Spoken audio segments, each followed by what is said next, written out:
Hey guys, now I'm gonna show you the gameplay of Minesweeper. I won't play this game, but my AI will play this game for you based on the program which I have written. So this game contains a board of cells.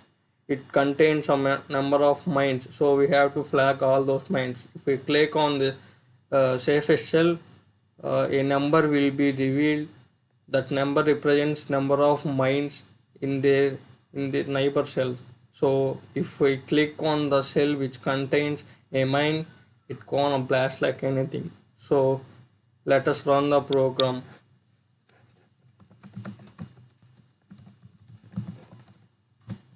So pygame window will be invoked. So play game.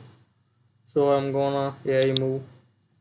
At first AI don't know any moves, so it will make some random move until it knows some safest moves. Now it will make some safe move. You can see AI making safe move.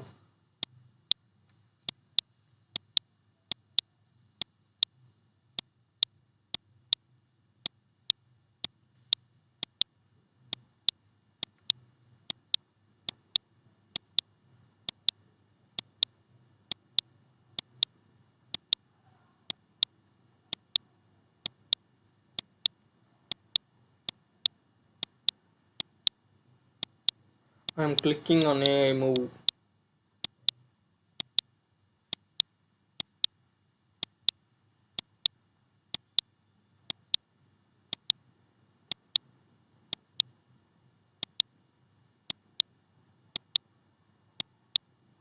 Yo, my AI won. So based on the knowledge my AI have gathered by clicking on those cells, it will form some inferences and finally it find all the mines. Thank you.